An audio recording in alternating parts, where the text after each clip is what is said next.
కష్టాలు అందరికీ వస్తాయండి. కాకపోతే సినిమా వాళ్ళది అన్నది ఫుల్ గ్లేర్ లో ఉంది, అందరి ముందు జరుగుతుంటుంది. మా రిజల్ట్ అన్నది మీకు తెలిసిపోతుంది.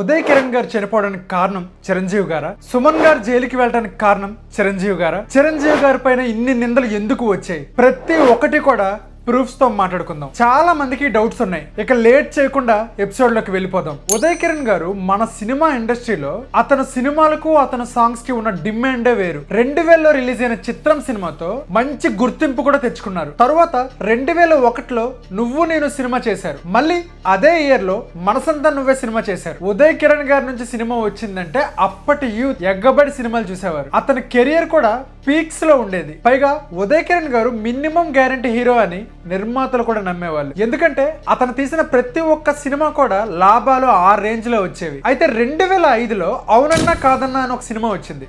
ఈ సినిమాని బాగా గుర్తుపెట్టుకోండి, తర్వాత మనం దీని గురించి చాలా మాట్లాడాలి. 2004లో లవ్ టుడే అని ఒక సినిమా కూడా వచ్చింది. అయితే 2006లో ఉదయ్ కిరణ్ గారు తమిళ్లో కూడా డెబ్యూట్ సినిమా చేశారు. మళ్ళీ అదే ఏడాదిలో అబద్ధం అని ఒక సినిమా కూడా చేశారు. 2007లో వియ్యాల వారి కయ్యాలు అనే సినిమా కూడా చేశారు. 2008లో ఏకలవ్యుడు. అక్కడి నుంచి 2013 వరకు ఆయన సినిమాలు చెప్పుకోదగ్గ స్థాయిలో లేవు. అయితే మీకు ఇందాక 2005లో వచ్చిన అవునన్నా కాదన్న సినిమాను గుర్తుపెట్టుకోమన్నాను కదా, దానికి కారణం ఏంటంటే 2003లో చిరంజీవి గారి పెద్ద కుమార్తె సుస్మిత గారితో ఉదయ్ కిరణ్ గారికి ఎంగేజ్మెంట్ జరిగింది. ఆ తర్వాత ఉదయ్ కిరణ్ గారికి సుస్మిత గారికి మధ్య పర్సనల్ రీజన్స్ వల్ల ఆ ఎంగేజ్మెంట్ కాస్త పెళ్లి వరకు వెళ్లకుండా ఆగిపోయింది. అయితే దీని గురించి ఉదయ్ కిరణ్ గారి సొంత సిస్టర్ శ్రీదేవి గారు ఏం చెప్పారో తెలుసా? ఎప్పుడైతే వాళ్ళ పెళ్లి ఆగిపోయిందో 2 లేదా 3 సందర్భాల్లో చిరంజీవి గారిని ఉదయ్ కిరణ్ గారు కలిసినట్టుగా కూడా శ్రీదేవి గారు చెప్పారు. కాన్వర్సేషన్స్ విత్ చిరంజీవి గారు కూడా ఎప్పుడైతే ఆ అమ్మాయిది క్యాన్సిల్ అయిందో వెళ్ళి చిరంజీవి గారి దగ్గర కూర్చుని ఏడ్ చేశాడంట. చాలా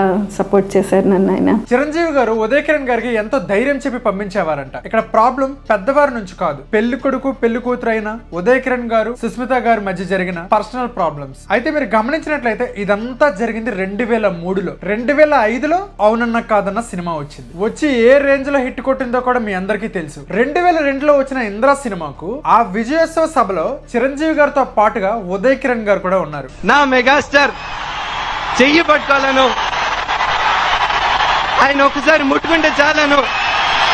చిరంజీవి గారి పైన ఉన్న అభిమానాన్ని ఉదయ్ కిరణ్ గారు చెప్తుంటే అక్కడున్న జనసముద్రం కేరింతలతో ఉప్పొంగిపోయింది. ఆగస్టు 26, 2008లో చిరంజీవి గారు ప్రజారాజ్యం పార్టీ పెట్టారు. కొన్ని రాజకీయ పార్టీలకి కొమ్ము కాసే కొన్ని మీడియా ఛానళ్లు చిరంజీవి గారి పైన ఎన్నో నిందలు వేశాయి. అతని స్థాయిని కిందకి దించాలని చూసాయి. 2003లో ఉదయ్ కిరణ్ గారికి జరగాల్సిన పెళ్లి ఏదైతే ఉందో ఆగిపోయింది. కానీ ఆ తర్వాత ఉదయ్ కిరణ్ గారు చాలా సినిమాలు తీశారు. కానీ అందులో కొన్ని మాత్రమే ప్రజాదరణ పొందాయి. అక్టోబర్ 24, 2012న ఉదయ్ కిరణ్ గారికి విసిత గారితో పెళ్లి జరిగింది. 2014లో జాన్ 5న ఉదయ్ కిరణ్ గారికి ఉన్న పర్సనల్ ప్రాబ్లమ్స్ తో ఆయన ఆత్మహత్య చేసుకున్నారు. అతని మరణం ప్రతి ఒక్కరికి బాధించింది. ఉదయ్ కిరణ్ గారు ఎలాంటి నటుడో ప్రతి ఒక్కరికి తెలుసు. ఈ రోజుకి కూడా ఉదయ్ కిరణ్ గారి పాటలు వచ్చాయనంటే ఎంతో ఎంజాయ్ చేస్తూ వింటారు. అయితే ఇక్కడ మీరు నీట్ గా గమనించండి, చిరంజీవి గారి పార్టీ పెట్టింది 2008లో. 2011లో ఫిబ్రవరి 6వ తారీఖున కాంగ్రెస్ లో విలీనం చేశారు. దాని గురించి ఈ వీడియోలో కాకుండా సపరేట్ గా వీడియో చేస్తా. అయితే ఇక్కడ మీరు గమనించాల్సింది ఏంటంటే ప్రజారాజ్యం పార్టీ 2009లో 18 స్థానాల్లో గెలిచింది. నిజానికి వైఎస్ రాజశేఖర రెడ్డి గారు అలానే నారా చంద్రబాబు నాయుడు గారు రాజకీయ దిగ్గజాలు. అలాంటి వ్యక్తులతో పోటీ పడాలి అని అంటే చిన్న విషయం కాదు.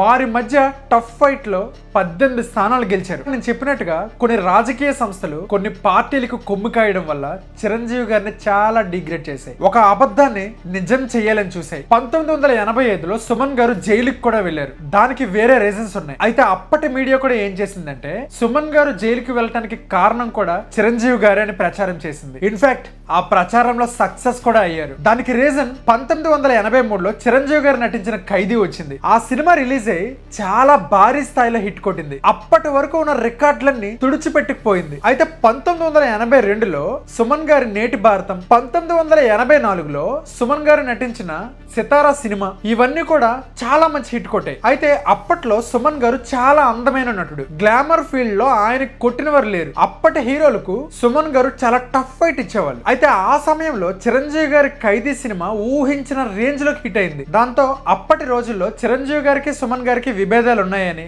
అందు కారణంగా చిరంజీవి గారు సుమన్ గారిని జైలుకు పంపించారని ప్రచారం చేశారు. అయితే ఇదే ప్రశ్నకు సుమన్ గారు కూడా సమాధానం ఇచ్చారు. అదేంటో మీరు కూడా చూడండి. This entire story is run by Chiranjeevi and Allu Arvind garu. ఆయన మీద ఏదో బురద జల్లడానికి ఏంటంటే ఆయన పేరు అనవసరంగా తీసుకొచ్చేసి దీంట్లో జాయిన్ చేశారు. చూసారు కదా, రీసెంట్ గా 2021 మే 26న కోవిడ్ సమయంలో చిరంజీవి గారు ఆక్సిజన్ బ్యాంక్ కూడా కోవిడ్ పేషెంట్స్ కి అందించారు. ఇక్కడ నవ్వొచ్చే విషయం ఏంటంటే దీన్ని ఏ ఒక్క ఛానల్ కూడా ప్రచారం చేయడానికి ఇష్టపెట్టుకోలేదు. ఒకసారి మీరు కూడా దీని గురించి సెర్చ్ చేస్తే చాలా తక్కువ డ్యూరేషన్ లో ఈ న్యూస్ మీకు కనిపిస్తుంది. మొన్న కేరళలో జరిగిన విధ్వంసానికి చిరంజీవి గారు, రామ్ చరణ్ గారు ₹1 కోటి విరాళం ఇచ్చారు. చాలా మంది మిగతా హీరోలు కూడా దీనికి రెస్పాండ్ అయ్యి ఒక పెద్ద మొత్తాదులో ఫండ్ ను కూడా ఇచ్చారు. సినిమా ఇండస్ట్రీలో ఎంతో మందికి చిరంజీవి గారి ఆదర్శం. జగదీక్ వీరుడు అతిలోక సుందరి సినిమా టైంలో పెద్ద తుఫాను వచ్చినా సరే టికెట్స్ కోసం క్యూలో నిలబడి రక్తాలు చిందించేవారు. తెరపైన చిరంజీవి గారిని చూసిన తర్వాత చొక్కాలు చించుకునేవాళ్ళు. చిరంజీవి గారి డాన్స్ ని చూసి ఇన్స్పైర్ అయ్యి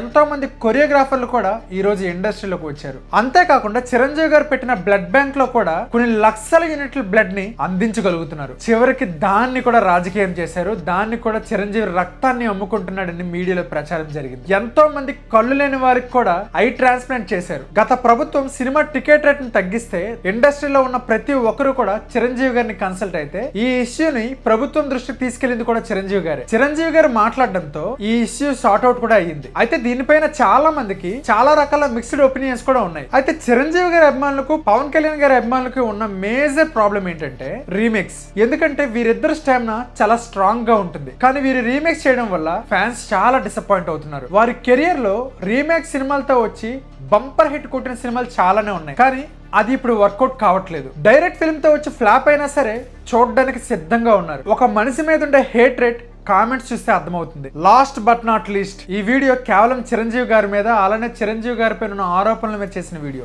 ముందుగా మనం మాట్లాడుకున్న ప్రతి ఒక్క టాపిక్ సంబంధించిన ప్రూఫ్స్ అన్నిటిని కూడా డిస్క్రిప్షన్ లో లింక్స్ ఇస్తాను. వాటిని కూడా మీరు విజిట్ చేయండి. మీరు కనుక మన ఛానల్ కి కొత్తగా వచ్చినట్లయితే ఖచ్చితంగా సబ్స్క్రైబ్ చేసుకోండి. మన ఛానల్ మీకు ఎంతగానో ఉపయోగపడుతుంది. అలానే ఈ వీడియో నచ్చితే ఖచ్చితంగా లైక్ చేయడం మర్చిపోవద్దు. మీకేమని నచ్చిందో ఖచ్చితంగా కామెంట్ చేయండి. నేను మీ శరత్, సైనింగ్ ఆఫ్.